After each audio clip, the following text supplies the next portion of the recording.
Prions ensemble pour remercier Dieu pour les Écritures. Seigneur, nous voulons te bénir, ô Dieu, qui est le roi de l'univers, car nous sommes bénis d'avoir parmi nous la parole de Dieu pour pouvoir la lire, et toi qui as planté la vie éternelle dans le milieu des croyants, dans nos vies, Seigneur, nous voulons te louer, te bénir, toi qui nous as donné les Écritures. Alors, ouvrons le chapitre 3 du livre d'Habacuc ce matin. Après avoir entendu que les nations du monde vont envahir le pays d'Israël, et après avoir été témoin de la manière que le Seigneur va revenir, Habacuc a écrit une prière magnifique qu'il a transformée en chanson, qu'il devait probablement chanter au temple, et pas seulement comme un avertissement, mais aussi une prophétie pour montrer que Dieu prend soin d'eux, mais aussi que les Babyloniens s'en venaient pour les envahir. Et un grand encouragement pour le peuple aussi, parce que Habacuc a écrit au verset 1, chapitre 3, « Prière d'Habacuc, le prophète, sur le mode des complaintes. » En hébreu, c'est « Shigawon ». Donc, Habacuc a écrit une prière. En hébreu, c'est le mot « tfila », du mot « phal », qui veut dire « intervenir »,« s'interposer ». Et c'est ce que la prière est. Vous savez, on parle des fois de la prière d'intercession. C'est exactement ça. Il a écrit pour le peuple d'alors. Et aujourd'hui aussi, nous pouvons l'entendre. Il a prié cette prière qu'il appelle « Shigayon », qui est une chanson. Et quel est le sens de ce mot? Eh bien, ce mot vient du mot « sagar » qui veut dire d'être puissant, d'être encourageant. Et ce mot n'est pas utilisé souvent dans la Bible.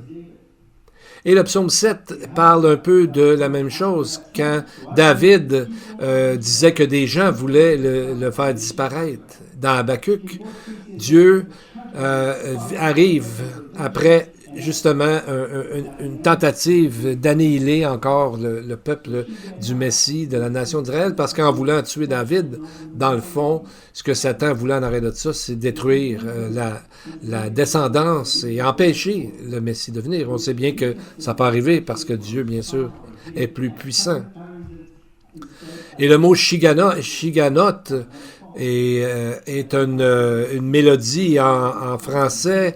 Ça vient du mot grec « od » qui veut dire une façon d'avoir des hymnes. Et on aimerait ça connaître vraiment la chanson que Habacuc a créée, mais on peut faire notre propre mélodie, comme Paul a dit, de s'entretenir par des psaumes, des hymnes et des cantiques spirituels. C'est la même idée. Et on voit que dans ce chapitre, on va voir un autre mot qui a rapport avec la musique, le mot « Selah », qui vient de « salal », qui veut dire « élevé ». On le voit 3 fois à travers la chanson que nous allons voir ce matin, le cantique, versets 3, 9 et 13. Et c'est considéré comme étant une pause musicale. Et c'est là qu'on dit « Selah ». On voit ça souvent dans les psaumes. Alors ensemble, je vais vous dire, on va dire ensemble « Selah ». Ou vous pouvez dire aussi « Amen ». Je vais vous le rappeler quand on va être arrivé là. Alors, commençons à lire la prophétie, les versets 2 et 3, et vous allez voir au milieu de verset 3, le mot « Selah ». Verset 2. « Éternel, j'ai entendu ce que tu as annoncé, je suis saisi de crainte. Ravive ton œuvre dans le cours des années, ô Éternel. Dans le cours des années, manifeste-la. Mais souviens-toi de tes compassions. Dieu vient de Théman, dans ta colère, le Saint vient de la montagne de Paran. » Ensemble, on dit « Selah ». Amen. Il y a tellement dans ces seuls 2 versets. Premièrement, 2 fois, Habacuc adresse la parole à Dieu de son nom propre. Yud He Vavé, qu'on dit souvent Jéhovah. Il dit Éternel, j'ai entendu. Éternel, ravive ton œuvre. C'est toujours le mot Jéhovah, le nom de l'alliance de Dieu. C'est le nom par lequel Dieu a choisi de se révéler, comme quoi il garde ses promesses d'alliance. Il est notre ami. Quand nous sommes son enfant, il devient notre ami. Il est celui qui garde l'alliance parce que nous ne pourrions pas la garder nous-mêmes. Ce nom parle de sa grâce, de sa rédemption et de son amour pour sa création, les hommes, les animaux et tout. Alors, on voit que dans le verset 3, le verset 3, le prophète l'appelle. Il l'appelle ici au verset 3 Eloha, qui est le singulier du mot Elohim, Elohim qui est un pluriel. Il l'appelle aussi le Saint. Les deux noms font référence à sa puissance et sa force, alors qu'il il s'apprête, le Seigneur, à démontrer justement ces choses par sa seconde venue.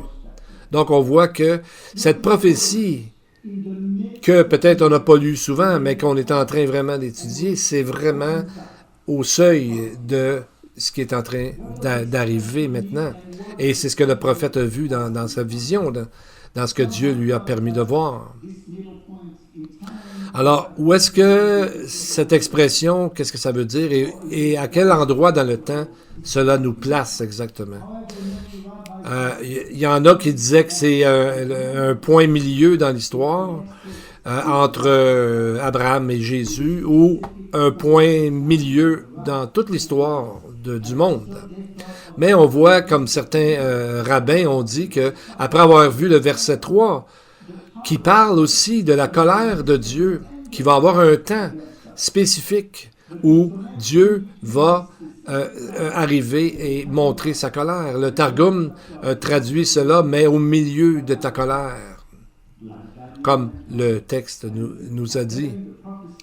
Et ce lien avec un temps spécifique, avec la colère de Dieu et le jugement de Dieu, deux prophètes en ont parlé, Daniel et Jean.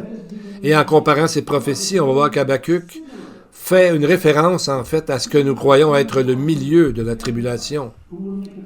Commençons avec Daniel, qui avait une expression similaire, en parlant du chef mondial qui va faire une alliance pour 7 ans avec Israël. Et il est dit qu'au milieu des 7 années, donc la moitié d'une semaine, pour Daniel, dans ses prophéties, une semaine équivaut à une année. Daniel dit qu'il va avoir à ce moment-là l'abomination de la désolation. En français, souvent, c'est traduit le dévastateur qu'avec Israël. On voit ça et qu'il va avoir à ce moment-là un jugement de la colère de Dieu alors que les guerres finales vont mener vers Armageddon, Daniel 9, 27. Et dans l'Apocalypse 12, on voit que Jean part de cette image-là et va plus loin dans la prophétie. Il parle même de temps spécifique, d'un nombre de mois, de jours et de façon de parler. Premièrement, Jean mentionne 2 fois le nombre de mois, 42 mois. Apocalypse 11.2 nous décrit une longueur de temps que Jérusalem sera envahie par les nations. La deuxième fois est dans Apocalypse 13.5. Il est de 42 mois qui parle aussi que la limite de temps qu'aura l'Antichrist pour amener tout le mal qu'il voudra sur ce monde. Et Jean va plus loin, il nomme le nombre de jours. Il dit 1260 jours, qui correspond à 42 mois et à 3 ans et demi. Donc, la dernière partie des 7 ans de la tribulation. Donc, 3 ans et demi, la moitié de la semaine, comme Daniel avait dit. Et on voit que Dieu, dans sa grâce, va garder un reste de croyants. Il va les protéger. Ils vont se sauver dans les régions désertiques, dans le désert. Et pendant 1260 jours, on voit ça dans Apocalypse 12, verset 6. La femme, dans le texte, représente Israël et Dieu va la protéger durant les 3 années et demie. On ne sait pas exactement comment, mais Dieu le fera. Dieu fait des miracles, Dieu fait des choses que nous ne pouvons pas exactement toujours comprendre. Et on voit dans le texte d'Habakkuk qu'il parle toujours, souvent, dans le cours des années. Il fait un lien avec la colère à venir. Et parle comme d'autres prophètes ont parlé. Jérémie appelait ça l'angoisse de Jacob. Ailleurs, on voit le jour du Seigneur. Les rabbins appelaient ça les douleurs d'enfantement du Messie dans le Talmud, ou encore les traces de pas du Messie. où il y aura des grandes guerres et des persécutions et les gens s'éloigneront de la parole, de la vérité de la parole. Et on voit comme sur l'écran ici une révélation progressive. Habakkuk parle dans le courant des années. Daniel parle au milieu des 7 ans, donc 3 ans et demi. Et Jean parle de 42 mois, de 1260 jours qui sont la même chose. Et on voit que les prophéties commencent de Genèse jusqu'à Apocalypse. Et tout ça, il y a une ligne prophétique qui continue à travers le temps. C'est une révélation progressive.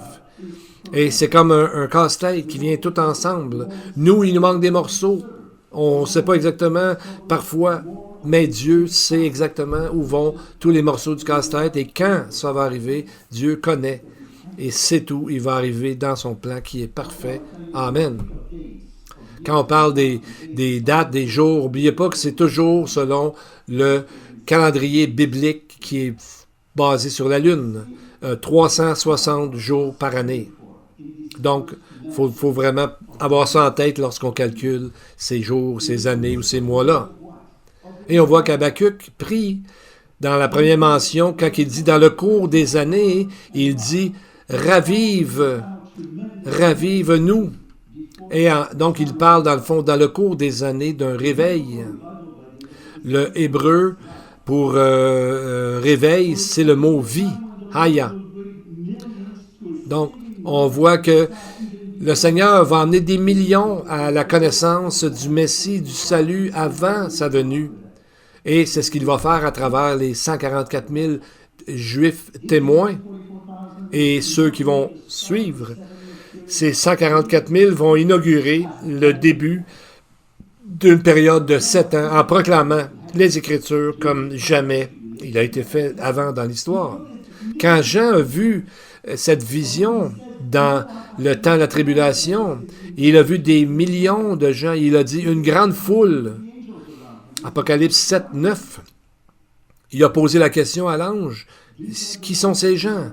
Et il lui a répondu, l'ange, une grande foule que personne ne pouvait compter de toute nation se tenait devant le trône et devant l'agneau, revêtus de robes blanches. Et c'est ce que l'ange lui répond, verset 14, ce sont ceux qui viennent de la grande tribulation, donc qui ont compris le plan du salut, qui ont accepté le Seigneur dans cette période de tribulation. Ils sont le produit du réveil que Habakkuk a prié ici. Le plus grand réveil avant ça était au temps de Jonas, qui a prêché aux Assyriens. Et on dit qu'il y a environ 600 000 personnes qui sont venues à croire. Vous lirez le texte de Jonas. La ville entière a pris le sac et la cendre. Donc, c'est ce qui va arriver dans la tribulation. Ça ne sera pas drôle, mais nous savons que Dieu sera tellement à l'œuvre. Ce sera le plus grand réveil qui a jamais existé. Et donc, je crois que on voit vraiment que ça s'approche, le temps de ce grand réveil. Et nous devons prier pour ça. Et voyons maintenant comment Habakkuk a arrangé sa prière au sujet du réveil à venir. Il a dit en 3 étapes. Ravive, fais-le connaître, rappelle-toi de ta miséricorde dans ta colère. Donc, c'est les 3 éléments de sa prière. Ravive. L'Esprit est au travail pour faire justement ça, pour réveiller le cœur des gens et les diriger vers Dieu. Rappelle, fais-le connaître. Donc, c'est quand Dieu fait à travers nous parler sa parole. La 3e, rappelle-toi de ta miséricorde dans toute cette colère. Parce que Dieu, en même temps qu'il est prêt au jugement, est toujours prêt, avant même le jugement, d'offrir la miséricorde, d'offrir son salut et la vie éternelle. On voit la raison de tout ça au verset 13. Tu sors pour délivrer ton peuple, pour délivrer ton oint. Tu brises le sommet de la maison du méchant, tu la détruis de fond en comble, ou du fondement jusqu'au fond. Ensemble, nous disons, c'est là. Voyez-vous que le Seigneur vient avec le Messie pour notre salut. Ici, on voit la Trinité en action pour notre salut. L'Esprit est déjà là, en action dans les cœurs des gens. Le Seigneur, le texte dit, le Seigneur et son oint viennent. Et bien sûr, c'est la description de la seconde venue de Christ, parce qu'on en voit seulement un qui vient. Mais les deux sont un et ils sont le même. C'est le même Dieu. Contrairement à Daniel qui a vu le Fils de l'homme et qui voyait à côté l'Ancien des jours, Habakkuk, lui, n'en voit qu'un et le même dans sa description de la seconde venue. Ça, c'est fort. Et voyez-vous, les mots, ils brisent le sommet. Sommet, en hébreu, c'est la tête de la maison du méchant. Alors, c'est la réalisation de la première prophétie de Genèse 3.15, quand Dieu a dit que la postérité de la femme, donc le Messie, écrasera la tête du serpent, qui a essayé de toutes sortes de façons d'empêcher ça, mais sans succès, parce que c'est Dieu qui est le plus puissant. C'est lui qui est Dieu, et nul autre. Maintenant, lorsque nous allons vers le prochain verset, qui est comme une autre porte vers le futur, et cette fois, nous allons voir le temps et l'endroit de la seconde venue de Christ. Voyez-vous comment le texte commence? Verset 3. Dieu vient de Théman. Le Saint vient de la montagne de Paran. Ensemble, nous disons, c'est là. Pourquoi mentionner Théman et le mont Paran ici?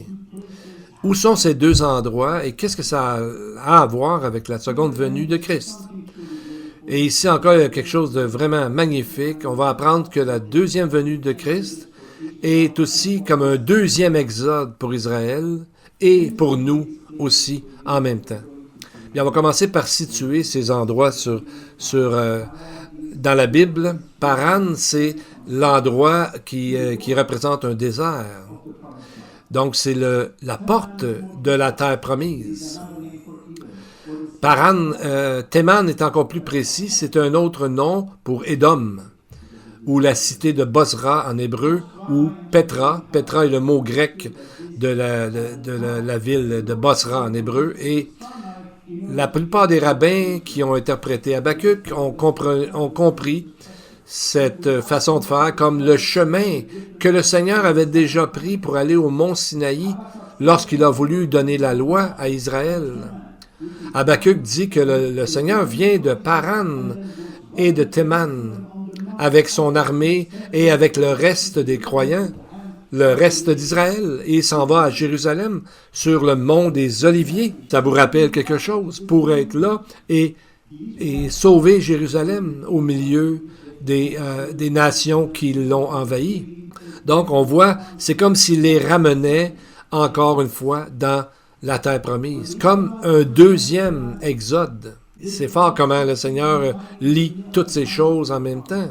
Donc, ce pays de lait et de miel qu'ils avaient été promis, eh bien, on voit qu'ils l'ont eu très peu longtemps et pas autant qu'ils auraient pu ou qu'ils auraient dû l'avoir. Parce que même aujourd'hui, on voit que leur pays est une petite fraction de ce que Dieu leur avait promis au début.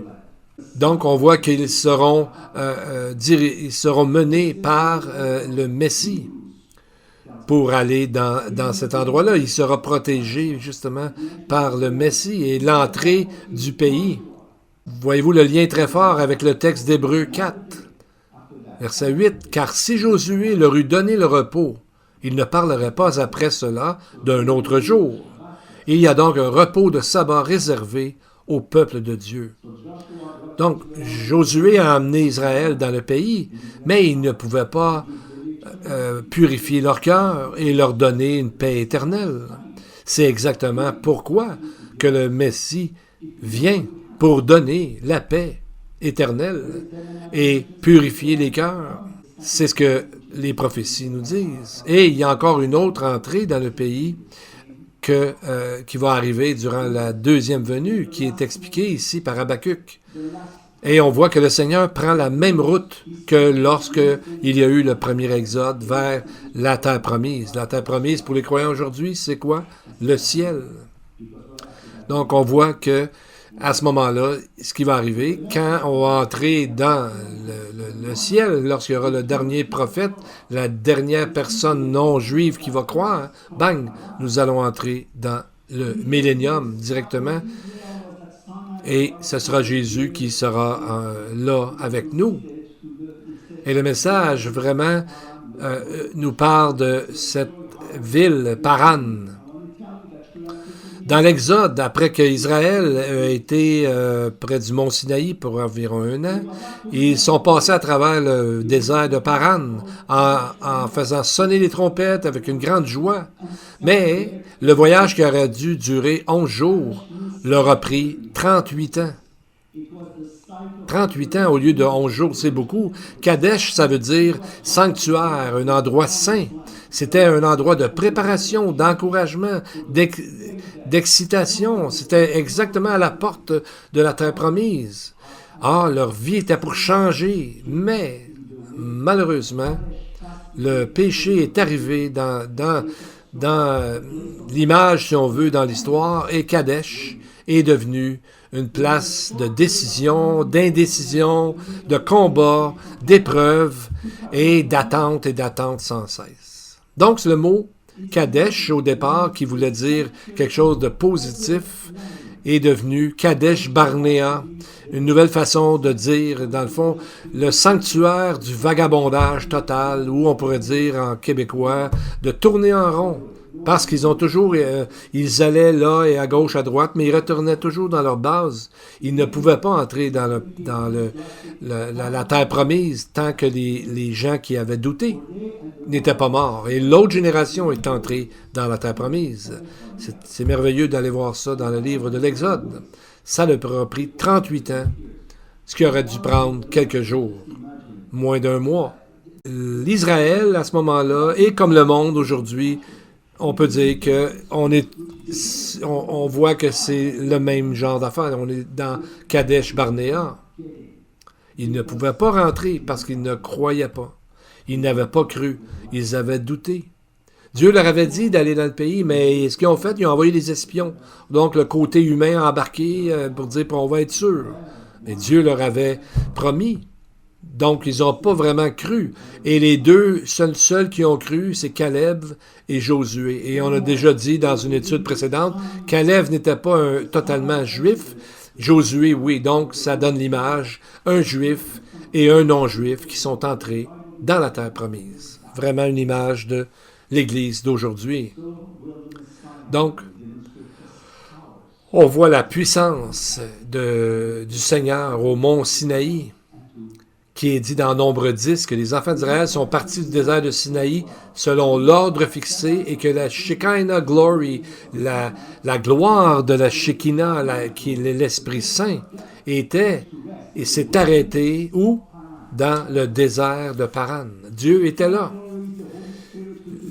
La gloire de l'Éternel qu'on lit dans les traductions, c'est l'Esprit Saint qui était là visiblement à ce moment-là et qui aujourd'hui travaille dans le cœur de chaque croyant. Et on voit qu'à ce moment-là, c'est un fort lien entre ce qui est arrivé et ce qui se passe aujourd'hui avec l'Église. Et on voit que l'Esprit, Jean 16, 8 nous dit qu'est-ce que fait l'Esprit? Il convainc le monde de péché, de justice et de jugement. Rappelons-nous que ce n'est pas à nous à faire ça, c'est l'Esprit Saint qui fait ça dans les cœurs des gens.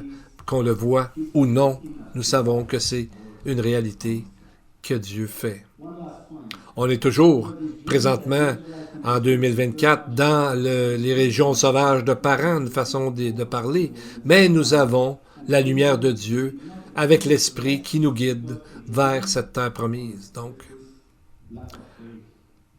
ce qui empêche d'aller plus vite dans notre vie ou qui fait qu'on tourne en rond, c'est quoi? Le manque de foi et le manque de courage de laisser à Dieu la place qu'il doit avoir. Parce que ce qui est important, c'est comment on fait grandir notre foi et notre obéissance par la parole de Dieu. C'est la parole de Dieu qu'on trouve le vrai Jésus, le vrai Esprit et le vrai Évangile. Et c'est pourquoi que Hébreux 4.12 nous dit que la parole de Dieu est vivante, efficace, plus tranchante qu'une épée quelconque à 2 tranchants, pénétrant jusqu'à partager âme et esprit, jointure et moelle. Elle juge des sentiments et des pensées du cœur. C'est le lien avec notre Dieu, la Bible, la parole de Dieu. Oui, il y a la prière, mais la prière aide énormément lorsqu'on lit la parole de Dieu, parce que Dieu nous parle, Dieu nous avertit, Dieu nous fait grandir à travers la parole.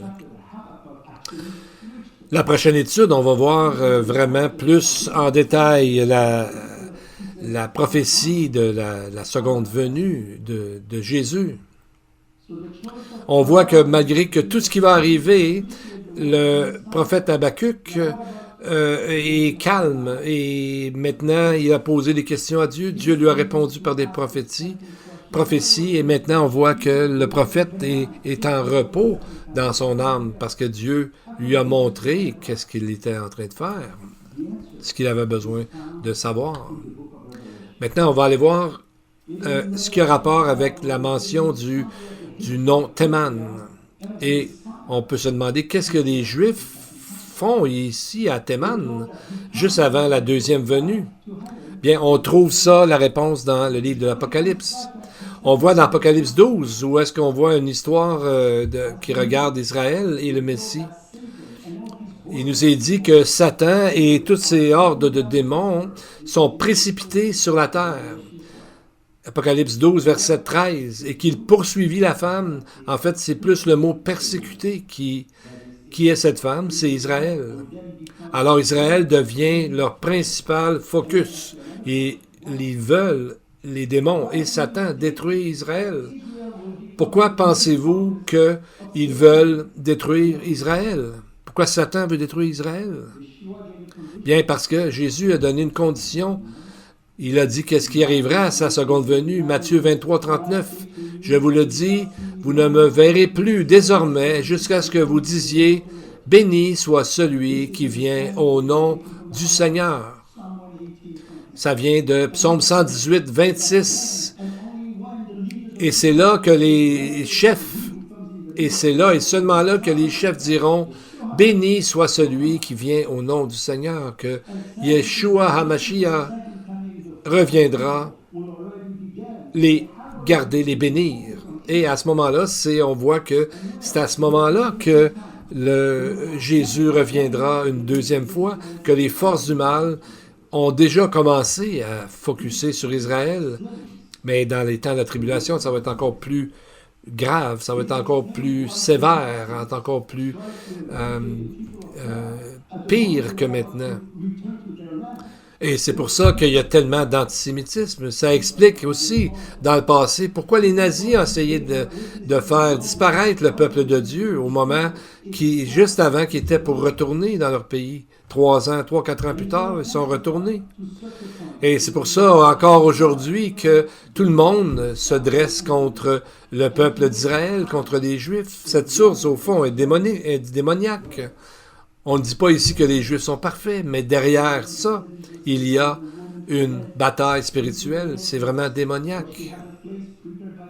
Et c'est ce qu'on voit dans le texte de Apocalypse 12, 6. La femme s'enfuit dans le désert où elle avait un lieu préparé par Dieu, afin qu'elle y fût nourrie pendant 1260 jours.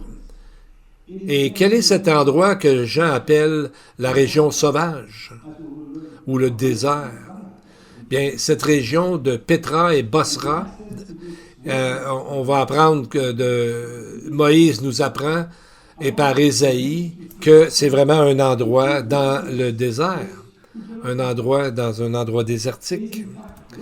Et c'est juste après, pas loin de la cité de Jérusalem. Regardez sur la carte. Ceux qui sont déjà allés en Israël se rappellent, pas loin, pas longtemps après qu'on ait quitté Israël en autobus, on arrive où? Dans un endroit qui est vraiment désertique. Et c'est ce que Jésus avait fait référence lorsqu'il a dit, Luc 21, verset 20, « Lorsque vous verrez Jérusalem investie par des armées, sachez alors que sa désolation est proche, alors que ceux qui seront en Judée fuient dans les montagnes. » Ça, c'est le premier indice. Mais il y a un autre indice un peu plus loin, pas plus loin, mais qu'un autre évangéliste nous dit, dans Marc 13, « Lorsque vous verrez l'abomination de la désolation, ou le désolateur, établi là où il ne doit pas être, que celui qui lit fasse attention, alors que ceux qui seront en Judée fuient dans les montagnes. Donc Judée, c'est là qu'est Jérusalem. D'aller dans les montagnes qui ne sont pas très loin. Ce n'est pas des jours et des jours de voyage, pardon. Mais ceux qui seront en Israël à ce moment-là, ils doivent vraiment se concentrer sur ces deux informations-là. Quand les armées seront tout alentour, ou lorsque l'abomination de la désolation sera établie là où elle ne doit pas être, donc dans le temple de Dieu, à ce moment-là, ils doivent vraiment fuir. Jésus a même dit, va pas chercher ton manteau, ou retourne pas dans ta maison chercher quelque chose. Fuis dans les montagnes. Et c'est là que Dieu va les protéger pendant 3 ans et demi, comme on a vu. On va regarder brièvement ce que d'autres prophètes ont à compléter par rapport à où le reste de croyants ira. Il y a Moïse, Ésaïe et Michée en plus de Habakkuk ici. On voit que dans Deutéronome 33, on va voir un beau texte. Et c'est là que on voit dans l'histoire, Moïse a commencé le voyage à côté du Sinaï et emmené le peuple là-bas. Et nous allons voir 3 textes de Moïse, Ésaïe et Habakkuk qui sont en lien avec la prophétie que nous sommes en train d'étudier ce matin. Ils donnent la même route. Deutéronome 33, 2. C'est vraiment magnifique de voir comment Dieu arrange les choses. C'est tout le même chemin. Deutéronome 33, 2. L'Éternel est venu du Sinaï. Il s'est levé sur eux de Séhir. Il a resplendi de la montagne de Paran, et il est sorti du milieu des saintes myriades. Il leur a, de sa droite, envoyé le feu de la loi. Séhir, c'est Édom, la partie sud d'Israël, le mont Paran est là, et on voit qu'il dit que la seconde venue avec Jésus viendra avec 10 000 des saints avec lui. Ésaïe est encore plus précis à savoir qu'est-ce que Jésus va faire et comment. En plus, il est habillé. Ésaïe 63, 1. Qui est celui qui vient d'Édom, de Botsra, en vêtements rouges, en habit éclatant, et se redressant avec fierté dans la plénitude de sa force? C'est moi qui ai promis le salut, qui ai le pouvoir de délivrer. Ici, Ésaïe voit le Messie venir du sud de Botsra, et le Messie, ici, on voit que son vêtement est rouge. Et il dit, c'est parce qu'il revient de la guerre, dans le fond. Voyez-vous? Le 3e prophète de l'Ancien Testament, c'est Michée, qui nous parle de cet endroit où Dieu protégera son peuple. Michée 2, verset 12. Je te ressemblerai tout entier, ô Jacob. Je rassemblerai les restes d'Israël. Je les réunirai comme les brebis d'une bergerie, comme le troupeau dans son pâturage. Il y aura un grand bruit d'hommes. C'est vraiment toute une image ici. Bosra, c'est la capitale d'Édom. Et c'est souvent mentionné qu'on a dit que c'est la même chose que Théman. Comme on a mentionné auparavant, Bosra est la même place que Petra. Bosra, c'est son nom hébreu. Petra est son nom en grec. Et Bosra veut dire bergerie. Un nom très approprié pour l'endroit où le Seigneur est en train de préparer pour les croyants, pour les cacher durant les temps de la tribulation.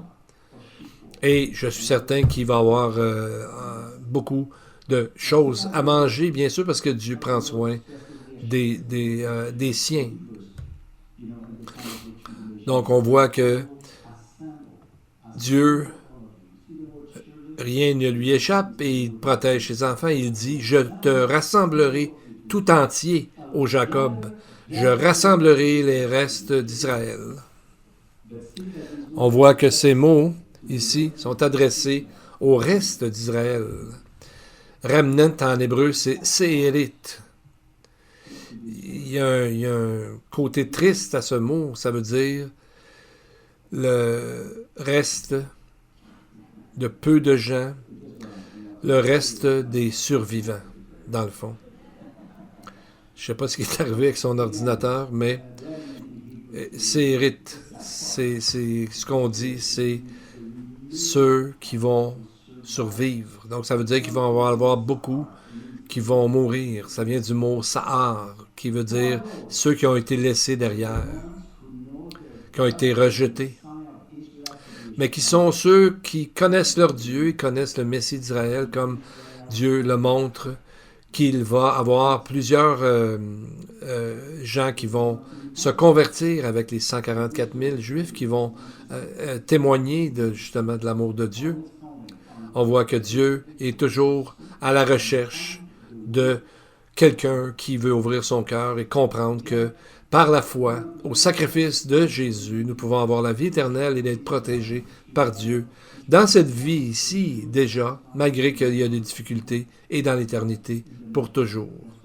Rappelez-vous que ce n'est pas la majorité, généralement, qui a raison, surtout dans les choses de la foi, mais Dieu a dit à travers Jérémie, « Vous me trouverez si vous me cherchez de tout votre cœur. Je me laisserai trouver par vous, déclare le Seigneur, et je vous ramènerai à l'endroit d'où je vous avais emmené en exil. Je vous sortirai de là et je vous protégerai. » La prochaine fois, nous allons avoir plus de descriptions sur la seconde venue de Christ.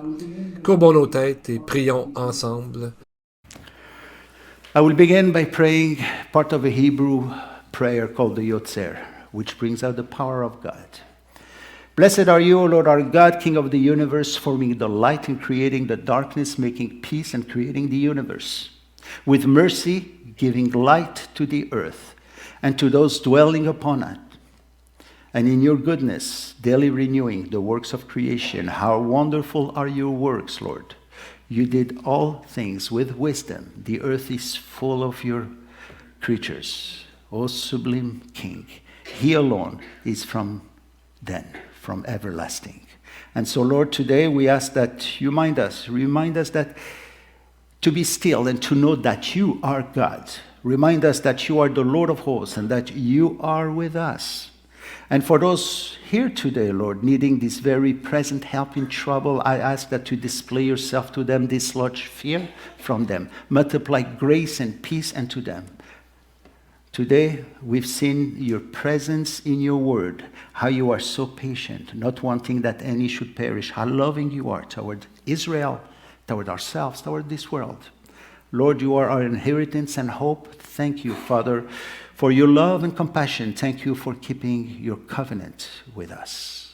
What a joy it is to be one of your children. To the congregation, the Lord bless you and keep you. The Lord make his face shine upon you and be gracious to you. The Lord lift up his countenance upon you and give you peace. May you be greatly blessed with the words we have just looked upon. Amen and amen. And everybody says, Salah. Good.